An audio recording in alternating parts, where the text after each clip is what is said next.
ആവർത്തന പുസ്തകം 20-ാം അധ്യായം. നീ ശത്രുക്കളോട് യുദ്ധം ചെയ്യുവാൻ പുറപ്പെട്ടിട്ട് കുതിരകളെയും രഥങ്ങളെയും നിന്നിലും അധികം ജനത്തെയും കാണുമ്പോൾ പേടിക്കരുത്. മിസ്രയീം ദേശത്തു നിന്ന് നിന്നെ കൊണ്ടുവന്ന നിന്റെ ദൈവമായ യഹോവ നിന്നോട് കൂടെയുണ്ട്. നിങ്ങൾ പടയേൽപ്പാൻ അടുക്കുമ്പോൾ പുരോഹിതൻ വന്ന് ജനത്തോട് സംസാരിച്ചു, ഇസ്രായേലേ കേൾക്ക, നിങ്ങൾ ഇന്ന് ശത്രുക്കളോട് പടയേൽപ്പാൻ അടുക്കുന്നു. അധൈര്യപ്പെടരുത്, പേടിക്കരുത്, നടുങ്ങിപ്പോകരുത്, അവരെ കണ്ട് ഭ്രമിക്കരുത്. നിങ്ങളുടെ ദൈവമായ യഹോവ നിങ്ങൾക്ക് വേണ്ടി ശത്രുക്കളോട് യുദ്ധം ചെയ്ത് നിങ്ങളെ രക്ഷിപ്പാൻ നിങ്ങളോട് കൂടെ പോരുന്നു എന്ന് അവരോട് പറയണം. പിന്നെ പ്രമാണികൾ ജനത്തോട് പറയേണ്ടത് എന്തെന്നാൽ, ആരെങ്കിലും ഒരു പുതിയ വീട് പണിയിച്ചിട്ട് ഗൃഹപ്രവേശം കഴിക്കാതെ ഇരിക്കുന്നുവെങ്കിൽ അവൻ പടയിൽ പട്ടുപോകുകയും മറ്റൊരുത്തൻ ഗൃഹപ്രവേശം കഴിക്കുകയും ചെയ്യാതിരിക്കേണ്ടതിന് അവൻ വീട്ടിലേക്ക് മടങ്ങിപ്പോകട്ടെ. ആരെങ്കിലും ഒരു മുന്തിരിത്തോട്ടമുണ്ടാക്കി അതിൻ്റെ ഫലം അനുഭവിക്കാതെ ഇരിക്കുന്നുവെങ്കിൽ അവൻ പടയിൽ പട്ടുപോകുകയും മറ്റൊരുത്തൻ അതിൻ്റെ ഫലം അനുഭവിക്കുകയും ചെയ്യാതിരിക്കേണ്ടതിന് അവൻ വീട്ടിലേക്ക് മടങ്ങിപ്പോകട്ടെ. ആരെങ്കിലും ഒരു സ്ത്രീ വിവാഹത്തിന് നിശ്ചയിച്ച് അവളെ പരിഗ്രഹിക്കാതിരിക്കുന്നുവെങ്കിൽ അവൻ പടയിൽ പട്ടുപോകുകയും മറ്റൊരുത്തൻ അവളെ പരിഗ്രഹിക്കുകയും ചെയ്യാതിരിക്കേണ്ടതിന് അവൻ വീട്ടിലേക്ക് മടങ്ങിപ്പോകട്ടെ. പ്രമാണികൾ പിന്നെയും ജനത്തോട് പറയേണ്ടത്, ആരെങ്കിലും ഭയവും അധൈര്യവും ഉണ്ടെങ്കിൽ അവൻ തൻ്റെ ഹൃദയം പോലെ സഹോദരൻ്റെ ഹൃദയവും ധൈര്യം കെടുത്താതിരിക്കേണ്ടതിന് വീട്ടിലേക്ക് മടങ്ങിപ്പോകട്ടെ. ഇങ്ങനെ പ്രമാണികൾ ജനത്തോട് പറഞ്ഞു തീർന്ന ശേഷം അവർ സൈന്യാധിപന്മാരെ സേനാമുഖത്ത് ആക്കണം.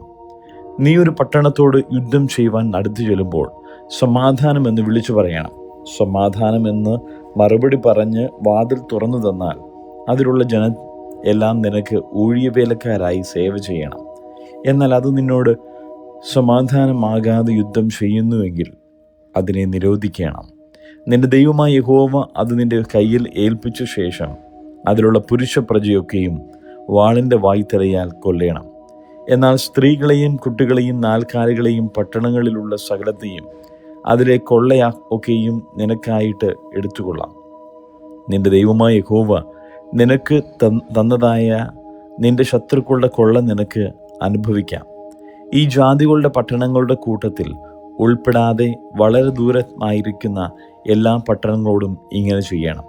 നിന്റെ ദൈവമായ യഹോവ നിനക്ക് അവകാശമായി തരുന്ന ജാതികളുടെ പട്ടണങ്ങളിലോ ശ്വാസമുള്ള ഒന്നിനെയും ജീവനോടെ വയ്ക്കാതെ ഹിത്യർ, അമോര്യർ, പെരീസിയർ, കനാന്യർ, ഹിവ്യർ, യെബൂസ്യർ എന്നിവരെ നിന്റെ ദൈവമായ യഹോവ നിന്നോട് കൽപ്പിച്ചതുപോലെ ശപഥാർപ്പിതമായി സംഹരിക്കണം.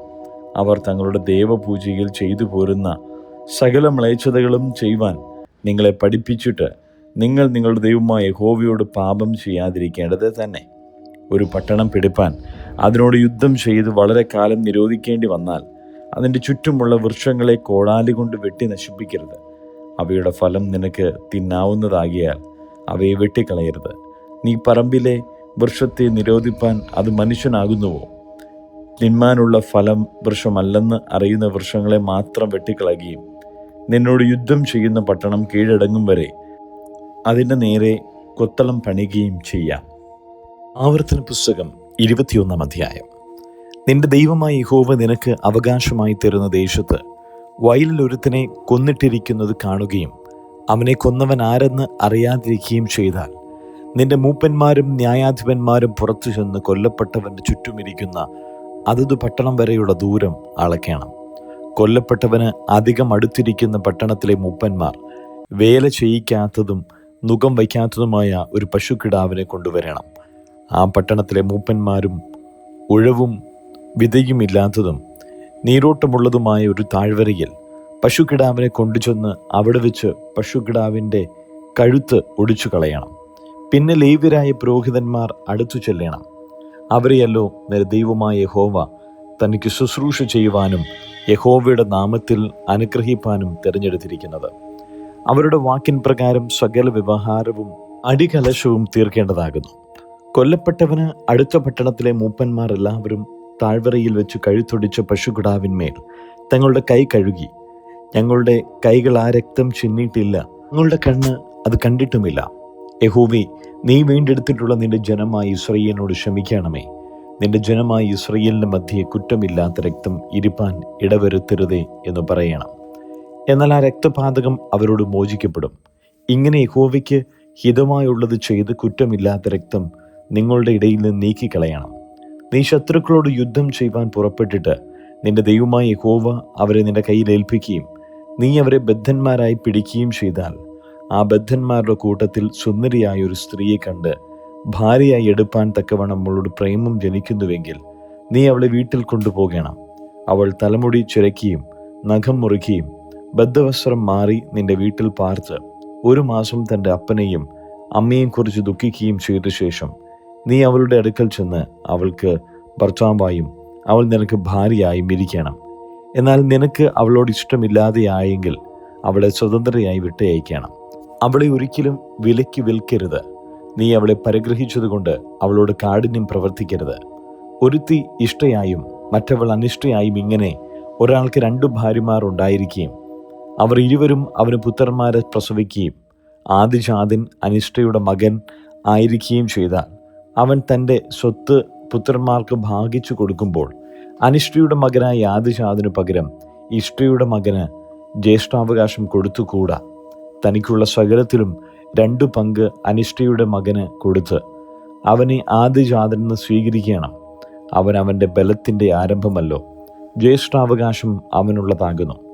അപ്പൻ്റെയോ അമ്മയുടെയോ വാക്കു കേൾക്കാതെയും അവർ ശാസിച്ചാൽ അനുസരിക്കാതെയും ഇരിക്കുന്ന ഷഠനും മത്സരിയുമായ മകന് ഒരുത്തനുണ്ടെങ്കിൽ അമ്മയപ്പന്മാർ അവനെ പിടിച്ച് പട്ടണത്തിലെ മൂപ്പന്മാരുടെ അടുക്കൽ പട്ടണവാതിൽക്കലേക്ക് കൊണ്ടുപോയി, ഞങ്ങളുടെ ഈ മകൻ ഷഠനും മത്സരിയും ഞങ്ങളുടെ വാക്കു കേൾക്കാത്തവനും തിന്നിയും കുടിയനും ആകുന്നു എന്ന് പട്ടണത്തിലെ മൂപ്പന്മാരോട് പറയണം. പിന്നെ അവൻ്റെ പട്ടണക്കാരെല്ലാവരും അവനെ കല്ലെറിഞ്ഞു കൊല്ലണം. എങ്ങനെ നിങ്ങളുടെ ഇടയിൽ നിന്ന് ദോഷം നീക്കിക്കളയണം. ഇസ്രായേലെല്ലാം കേട്ടു ഭയപ്പെടണം. ഒരുത്തൻ മരണയോഗ്യമായൊരു പാപം ചെയ്തിട്ട് അവനെ കൊന്ന് ഒരു മരത്തിൽ തൂക്കിയാൽ അവൻ്റെ ശവം മരത്തിന്മേൽ രാത്രി മുഴുവനും ഇരിക്കരുത്. അന്ന് തന്നെ അത് കുഴിച്ചിടേണം. തൂങ്ങി മരിച്ചവൻ ദൈവസന്നിധിയിൽ ശാപഗ്രസ്തനാകുന്നു. നിന്റെ ദൈവമായ യഹോവ നിനക്ക് അവകാശമായി തരുന്ന ദേശം നീ അശുദ്ധമാക്കരുത്. ആവർത്തന പുസ്തകം 22-ാം അധ്യായം. സഹോദരൻ്റെ കാളയോ ആടോ തെറ്റി ഉഴലുന്നത് നീ കണ്ടാൽ അതിനെ വിട്ട് ഒഴിഞ്ഞു കളയാതെ സഹോദരൻ്റെ അടുക്കൽ എത്തിച്ചു കൊടുക്കണം. സഹോദരൻ നിനക്ക് സമീപസ്ഥനല്ല, നീ അവനെ അറിയുകയില്ല എന്ന് വരികിൽ അതിനെ നിന്റെ വീട്ടിൽ കൊണ്ടുപോകണം. സഹോദരൻ അതിനെ അന്വേഷിച്ചു വരും വരെ അത് നിന്റെ അടുക്കൽ ഇരിക്കണം. പിന്നെ അവന് മടക്കി കൊടുക്കണം. അങ്ങനെ തന്നെ അവൻ്റെ കഴുതയോ വസ്ത്രത്തിൻ്റെയും സഹോദരൻ്റെ പക്കൽ നിന്നും കാണാതെ പോയിട്ട് നീ കണ്ടെത്തിയ ഏതൊരു വസ്തുവിൻ്റെയും കാര്യത്തിൽ ചെയ്യണം. നീ ഒഴിഞ്ഞു കളയേണ്ടതല്ല. സഹോദരൻ്റെ കഴുതയോ കാളയോ വഴിയിൽ വീണ് കിടക്കുന്നത് നീ കണ്ടാൽ വിട്ടൊഴിഞ്ഞു കളയാതെ അതിനെ എഴുന്നേൽപ്പിപ്പാൻ അവനെ സഹായിക്കണം.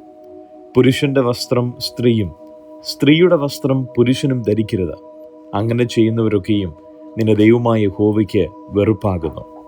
മരത്തിന്മേലെങ്കിലും നിലത്തെങ്കിലും കുഞ്ഞുങ്ങളെയോ മുട്ടകളെയോ ഉള്ള ഒരു പക്ഷിക്കൂട് നീ വഴിയിൽ വെച്ച് കണ്ടാൽ തള്ള കുഞ്ഞുങ്ങളിന്മേലോ മുട്ടകളിന്മേലോ ഇരിക്കുന്നുവെങ്കിൽ നീ കുഞ്ഞുങ്ങളോട് കൂടെ തള്ളയെ പിടിക്കരുത്. നിനക്ക് നന്നായിരിക്കാനും ദീർഘായുസ്സുണ്ടായിരിക്കുവാനും തള്ളയെ വിട്ടുകളയണം. കുഞ്ഞുങ്ങളെ എടുത്തുകൊള്ളാം. ഒരു പുതിയ വീട് പണിതാൽ നിന്റെ വീട്ടിൻ മുകളിൽ നിന്ന് വല്ലവനും വീണിട്ട് വീട്ടിന്മേൽ രക്തപാതകം വരാതിരിക്കേണ്ടതിന് നീ അതിന് കൈമതിലുണ്ടാക്കണം. നിന്റെ മുന്തിരിത്തോട്ടത്തിൽ വേറൊരു വക വിത്തും ഇടരുത്. അങ്ങനെ ചെയ്താൽ നീ ഇട്ട വിത്തിൻ്റെ വിളവും മുന്തിരിത്തോട്ടത്തിൻ്റെ അനുഭവവും വിശുദ്ധ മന്ദിരം വകയ്ക്ക് ചേർന്നു പോകും. കാളയെയും കഴുതയെയും ഒന്നിച്ചു പൂട്ടി ഉഴലരുത്. ആട്ടുരോമവും ചണവും കൂടിക്കലർന്ന വസ്ത്രം ധരിക്കരുത്. നീ പുതയ്ക്കുന്ന മേലാടയുടെ 4 കോണിലും പൊടിപ്പുണ്ടാകണം. ഒരു പുരുഷൻ ഒരു സ്ത്രീയെ പരിഗ്രഹിച്ച് അവളുടെ അടുക്കൽ വന്ന ശേഷം അവളെ വെറുത്ത്, ഞാൻ ഈ സ്ത്രീയെ പരിഗ്രഹിച്ച് അവളുടെ അടുക്കൽ ചെന്നാറേ അവൾ കന്യകാലക്ഷണം കണ്ടില്ല എന്ന് പറഞ്ഞ് അവളുടെ മേൽ നാണക്കേട് ചുമത്തി അപവാദം പറഞ്ഞുണ്ടാക്കിയാൽ യുവതിയുടെ അമ്മയപ്പന്മാർ അവളുടെ കന്യകാലക്ഷണങ്ങൾ എടുത്ത് പട്ടണത്തിലെ മൂപ്പന്മാരുടെ അടുക്കൽ പട്ടണവാതിൽക്കൽ കൊണ്ടുവരണം. യുവതിയുടെ അപ്പൻ മൂപ്പന്മാരോട്, ഞാൻ എൻ്റെ മകളെ ഈ പുരുഷന് ഭാര്യയായി കൊടുത്തു, എന്നാൽ അവന് അവളോട് അനിഷ്ടമായിരിക്കുന്നു. ഞാൻ നിന്റെ മകളിൽ കന്യകാലക്ഷണം കണ്ടില്ല എന്ന് പറഞ്ഞ് അവളുടെ മേൽ നാണക്കേട് ചുമത്തുന്നു. എന്നാൽ എൻ്റെ മകളുടെ കന്യകാലക്ഷണങ്ങൾ ഇതാ എന്ന് പറഞ്ഞ് പട്ടണത്തിലെ മൂപ്പന്മാരുടെ മുമ്പിൽ ആ വസ്ത്രം വിടർത്തേണം. അപ്പോൾ പട്ടണത്തിലെ മൂപ്പന്മാർ ആ പുരുഷനെ പിടിച്ച് ശിക്ഷിക്കണം. അവൻ ഇസ്രയേലിൽ ഒരു കന്യകയുടെ മേൽ അപവാദം പറഞ്ഞുണ്ടാക്കിയതിനാൽ അവർ അവനെ കൊണ്ട് 100 വെള്ളിക്കാശ് പിഴ ചെയ്യിച്ച് യുവതിയുടെ അപ്പന് കൊടുക്കണം. അവൾ അവന് തന്നെ ഭാര്യയായിരിക്കണം. അവന് തൻ്റെ ആയുഷ്കാലത്തൊരിക്കലും അവളെ ഉപേക്ഷിച്ചുകൂടാ. എന്നാൽ യുവതിയിൽ കന്യകാലക്ഷണം കണ്ടില്ല എന്നുള്ള വാക്ക് സത്യമായിരുന്ന അവർ യുവതിയെ അവളുടെ അപ്പൻ്റെ വീട്ടുവാതിൽക്കൽ കൊണ്ടുപോയി അവൾ ഇസ്രയേലിൽ വഷളത്വം പ്രവർത്തിച്ച് അപ്പൻ്റെ വീട്ടിൽ വെച്ച് വേശ്യാദോഷം ചെയ്യുകൊണ്ട് അവളുടെ പട്ടണക്കാൾ അവളെ കല്ലെറിഞ്ഞു കൊല്ലണം. ഇങ്ങനെ നിങ്ങളുടെ ഇടയിൽ നിന്ന് ദോഷം നീക്കിക്കളയണം. ഒരു പുരുഷന്റെ ഭാര്യയായ സ്ത്രീയോടുകൂടെ ഒരുത്തൻ ക്ഷയിക്കുന്നത് കണ്ടാൽ സ്ത്രീയോടുകൂടെ ക്ഷയിച്ച പുരുഷനും സ്ത്രീയും ഇരുവരും മരണശിക്ഷ അനുഭവിക്കണം. ഇങ്ങനെ ഇസ്രയേലിൽ നിന്ന് ദോഷം നീക്കിക്കളയണം. വിവാഹ നിശ്ചയം കഴിഞ്ഞിരിക്കുന്ന കന്യകയായ ഒരു യുവതിയെ ഒരുത്തൻ പട്ടണത്തിൽ വെച്ച് കണ്ട് അവളോടുകൂടെ ക്ഷയിച്ചാൽ യുവതി പട്ടണത്തിലായിരുന്നിട്ടും നിലവിളിക്കായകൊണ്ട് പുരുഷന്റെ കൂട്ടുകാരൻ്റെ ഭാര്യയ്ക്ക് പോരായ്ക വരുത്തിയത് കൊണ്ട് നിങ്ങൾ അവരെ ഇരുവരെയും പട്ടണവാതിൽക്കൽ കൊണ്ടുവന്ന് കല്ലെറിഞ്ഞു കൊല്ലണം. ഇങ്ങനെ നിങ്ങളുടെ ഇടയിൽ നിന്ന് ദോഷം നീക്കിക്കളയണം. എന്നാൽ വിവാഹ നിശ്ചയം കഴിഞ്ഞിരിക്കുന്ന ഒരു യുവതിയെ ഒരുത്തൻ വയലിൽ വെച്ച് കണ്ട് ബലാത്കാരം ചെയ്ത് അവളോടുകൂടെ ക്ഷയിച്ചാൽ പുരുഷൻ മാത്രം മരണശിക്ഷ അനുഭവിക്കണം. യുവതിയോടോ ഒന്നും ചെയ്യരുത്. അവൾക്ക് മരണയോഗ്യമായ പാപമില്ല. ഒരുത്തൻ കൂട്ടുകാരൻ്റെ നേരെ കയർത്ത് അവനെ കൊല്ലുന്നതുപോലെ എത്രേ ഈ കാര്യം. വയലിൽ വെച്ചല്ലോ അവൻ അവളെ കണ്ടെത്തിയത്. യുവതി നിലവിളിച്ചാലും അവളെ രക്ഷിപ്പാൻ ആളില്ലായിരുന്നു. വിവാഹ നിശ്ചയം കഴിയാത്ത കന്യകയായ ഒരു യുവതിയെ ഒരുത്തൻ കണ്ട് അവളെ പിടിച്ച് അവളോടുകൂടെ ക്ഷയിക്കുകയും അവരെ കണ്ടുപിടിക്കുകയും ചെയ്താൽ അവളോടുകൂടെ ക്ഷയിച്ച പുരുഷൻ യുവതിയുടെ അപ്പന് 50 വെള്ളിക്കാശ് കൊടുക്കണം. അവൾ അവൻ്റെ ഭാര്യയാകുകയും വേണം. അവൻ അവൾക്ക് പോരായ്ക വരുത്തിയല്ലോ. അവന് തൻ്റെ ആയുഷ്കാലത്തൊരിക്കലും അവളെ ഉപേക്ഷിച്ചുകൂടാ. അപ്പൻ്റെ ഭാര്യയെ ആരും പരിഗ്രഹിക്കരുത്. അപ്പൻ്റെ വസ്ത്രം നീക്കുകയും അരുത്. ആവർത്തന പുസ്തകം 23-ാം അധ്യായം. ഷണ്ഡനോ ചിഹ്നലിംഗനോ യഹോവയുടെ സഭയിൽ പ്രവേശിക്കരുത്. കൗലീടയൻ യഹോവയുടെ സഭയിൽ പ്രവേശിക്കരുത്. അവന് 10-ാം തലമുറ പോലും യഹോവയുടെ സഭയിൽ പ്രവേശിക്കരുത്. ഒരു അർമോന്യനോ മോവാബിനോ യഹോവയുടെ സഭയിൽ പ്രവേശിക്കരുത്. അവരുടെ 10-ാം തലമുറ പോലും ഒരു നാളും യഹോവയുടെ സഭയിൽ പ്രവേശിക്കരുത്.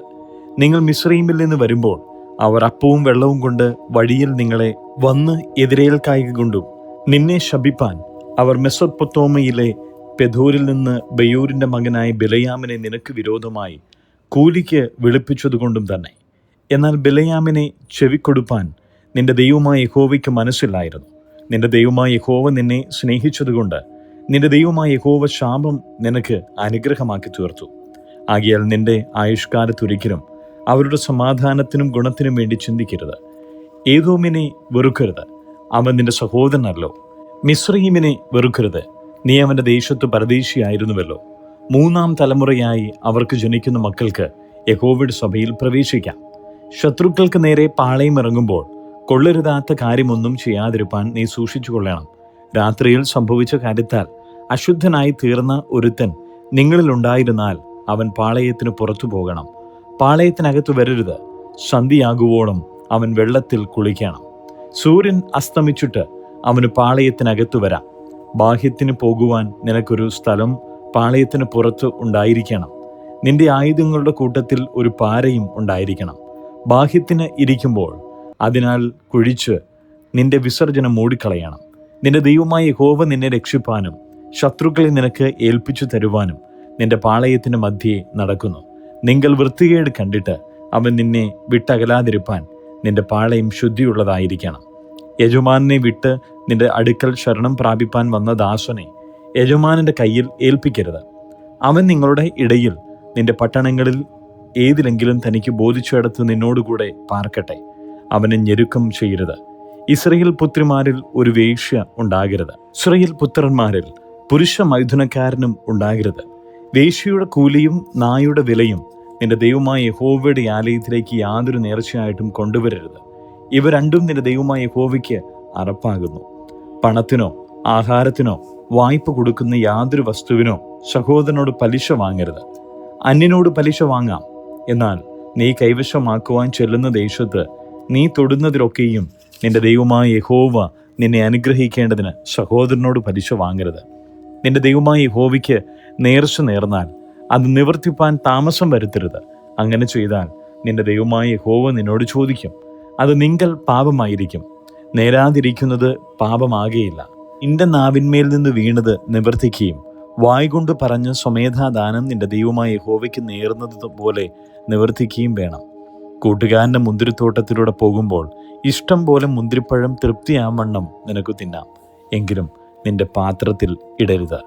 കൂട്ടുകാരൻ്റെ വിളഭൂമിയിൽ കൂടി പോകുമ്പോൾ നിനക്ക് കൈകൊണ്ട് കതിർ പറിക്കാം, എങ്കിലും കൂട്ടുകാരൻ്റെ വിളവിൽ അരിവാൾ വയ്ക്കരുത്. ആവർത്തന പുസ്തകം 24-ാം അധ്യായം. ഒരു പുരുഷൻ ഒരു സ്ത്രീയെ തിരഞ്ഞെടുത്ത് വിവാഹം ചെയ്ത ശേഷം അവളിൽ ദൂഷ്യമായ വല്ലതും കണ്ടിട്ട് അവൻ അവളോട് അനിഷ്ടം തോന്നിയാൽ ഒരു ഉപേക്ഷണ പത്രം എഴുതി കയ്യിൽ കൊടുത്ത് അവളെ വീട്ടിൽ നിന്ന് അയക്കണം. അവൻ്റെ വീട്ടിൽ നിന്ന് പുറപ്പെട്ട ശേഷം അവൾ പോയി മറ്റൊരു പുരുഷന് ഭാര്യയായിരിക്കാം. എന്നാൽ രണ്ടാമത്തെ ഭർത്താവ് അവളെ വെറുത്ത് ഒരു ഉപേക്ഷണ പത്രം എഴുതി കയ്യിൽ കൊടുത്ത് അവളെ വീട്ടിൽ നിന്ന് അയക്കുകയോ അവളെ ഭാര്യയായിട്ട് എടുത്ത രണ്ടാമത്തെ ഭർത്താവ് മരിച്ചു പോകുകയോ ചെയ്താൽ അവളെ ഉപേക്ഷിച്ച മുമ്പലത്തെ ഭർത്താവിന് അവൾ അശുദ്ധയായ ശേഷം അവളെ പിന്നെയും ഭാര്യയായി പരിഗ്രഹിച്ചുകൂടാ. ഇത് യഹോവയുടെ മുമ്പാകെ അറപ്പാകുന്നു. നിന്റെ ദൈവമായ യഹോവ നിനക്ക് അവകാശമായി തരുന്ന ദേശം നീ പാപം കൊണ്ട് മലിനമാക്കരുത്. ഒരു പുരുഷൻ പുതുതായി ഒരു സ്ത്രീയെ പരിഗ്രഹിച്ചിരിക്കുമ്പോൾ അവൻ യുദ്ധത്തിന് പോകരുത്. അവൻ്റെ മേൽ യാതൊരു ഭാരവും വയ്ക്കരുത്. അവനൊരു സംവത്സരത്തേക്ക് വീട്ടിൽ സ്വതന്ത്രനായി താൻ പരിഗ്രഹിച്ച ഭാര്യയെ സന്തോഷിപ്പിക്കണം. തിരിക്കല്ലാകട്ടെ അതിൻ്റെ മേൽക്കല്ലാകട്ടെ ആരും പണയം വാങ്ങരുത്. അത് ജീവനെ പണയം വാങ്ങുകയല്ലോ. ആരെങ്കിലും തൻ്റെ സഹോദരന്മാരായ ഇസ്രായേൽ മക്കളിൽ ഒരുത്തിനെ മോഷ്ടിച്ച് അവനോട് കാഠിന്യം പ്രവർത്തിക്കുകയോ അവനെ വിലയ്ക്ക് വിൽക്കുകയോ ചെയ്യുന്നത് കണ്ടാൽ മോഷ്ടാവ് മരണശിക്ഷ അനുഭവിക്കണം. ഇങ്ങനെ നിങ്ങളുടെ ഇടയിൽ നിന്ന് ദോഷം നീക്കിക്കളയണം. കുഷ്ഠരോഗത്തിൻ്റെ ബാധാകാര്യത്തിൽ ഏറ്റവും സൂക്ഷിച്ചിരിപ്പാനും ലേവ്യരായ പുരോഹിതന്മാർ നിങ്ങൾക്ക് ഉപദേശിച്ചു തരുന്നത് പോലെയൊക്കെയും ചെയ്യുവാനും ജാഗ്രതയായിരിക്കണം. ഞാൻ അവരോട് കൽപ്പിച്ചതുപോലെ തന്നെ നിങ്ങൾ ചെയ്യണം. നിങ്ങൾ മിസ്രൈമിൽ നിന്ന് പുറപ്പെട്ട ശേഷം നിന്റെ ദൈവമായ യഹോവ വഴിയിൽ വെച്ച് മിര്യാമിനോട് ചെയ്തത് ഓർത്തുകൊള്ളുക. കൂട്ടുകാരൻ എന്തെങ്കിലും വായ്പ കൊടുക്കുമ്പോൾ അവൻ്റെ പണയം വാങ്ങുവാൻ വീട്ടിനകത്ത് കടക്കരുത്. നീ പുറത്തു നിൽക്കണം. വായ്പ വാങ്ങിയവൻ പണയം നിന്റെ അടുക്കൽ പുറത്തു കൊണ്ടുവരണം. അവൻ ദരിദ്രനാകുന്നുവെങ്കിൽ നീ അവൻ്റെ പണയം കൈവശം വെച്ചുകൊണ്ട് ഉറങ്ങരുത്. അവൻ തൻ്റെ വസ്ത്രം പുതച്ച് ഉറങ്ങി നിന്നെ അനുഗ്രഹിക്കേണ്ടതിന് സൂര്യൻ അസ്തമിക്കുമ്പോൾ പണയം നീ അവന് മടക്കി കൊടുക്കണം. അത് നിന്റെ ദൈവമായ യഹോവയുടെ മുമ്പാകെ നിനക്ക് നീതിയായിരിക്കും. നിന്റെ സഹോദരന്മാരിലോ നിന്റെ ദേശത്ത് നിന്റെ പട്ടണങ്ങളിലുള്ള പരദേശികളിലോ ദരിദ്രനും അഗതിയുമായ കൂലിക്കാരനെ നീ പീഡിപ്പിക്കരുത്. അവൻ്റെ കൂലി അന്നേക്കന്ന് കൊടുക്കണം. സൂര്യൻ അതിന്മേൽ അസ്തമിക്കരുത്. അവൻ ദരിദ്രനും അതിനായി ആശിച്ചു കൊണ്ടിരിക്കുന്നവനുമല്ലോ. അവൻ നിനക്ക് വിരോധമായി യഹോവയോട് നിലവിളിപ്പാനും അത് നിനക്ക് പാപമായി തീരുവാനും ഇടവരുത്തരുത്. മക്കൾക്ക് പകരം അപ്പന്മാരും അപ്പന്മാർക്ക് പകരം മക്കളും മരണശിക്ഷ അനുഭവിക്കരുത്. താന്താൻ്റെ പാപത്തിന് താന്താൻ മരണശിക്ഷ അനുഭവിക്കണം. പരദേശിയുടെയും അനാഥൻ്റെയും ന്യായം മറിച്ചു കളയരുത്. വിധവയുടെ വസ്ത്രം പണയം വാങ്ങുകയും അരുത്. നീ മിസ്രൈമിൽ അടിമയായിരുന്നുവെന്നും നിന്റെ ദൈവമായ യഹോവ നിന്നെ അവിടെ നിന്ന് വീണ്ടെടുത്തു എന്നും ഓർക്കണം. അതുകൊണ്ടാകുന്നു ഇക്കാര്യം ഞാൻ നിന്നോട് കൽപ്പിക്കുന്നത്. നിന്റെ വയലിൽ വിളവ് കൊയ്തിട്ട് ഒരു കറ്റ വയലിൽ മറന്നുപോയാൽ അതിനെ എടുപ്പാൻ മടങ്ങിപ്പോകരുത്. നിന്റെ ദൈവമായ യഹോവ നിന്റെ സകല പ്രവൃത്തിയിലും നിന്നെ അനുഗ്രഹിക്കേണ്ടതിന് അത് പരദേശിക്കും അനാഥനും വിധവയ്ക്കും ഇരിക്കട്ടെ. ഒലിവ് വൃക്ഷത്തിൻ്റെ ഫലം തല്ലുമ്പോൾ കൊമ്പ് തപ്പിപ്പറിക്കരുത്. അത് പരദേശിക്കും അനാഥനും വിധവയ്ക്കും ഇരിക്കട്ടെ. മുന്തിരിത്തോട്ടത്തിലെ പഴം അറുത്തെടുക്കുമ്പോൾ കാല പെറുക്കരുത്. അത് പരദേശിക്കും അനാഥനും വിധവയ്ക്കും ഇരിക്കട്ടെ. നീ മിസ്രയീം ദേശത്ത് അടിമയായിരുന്നു എന്ന് ഓർക്കണം. അതുകൊണ്ടാകുന്നു ഞാൻ ഇക്കാര്യം നിന്നോട് കൽപ്പിക്കുന്നത്.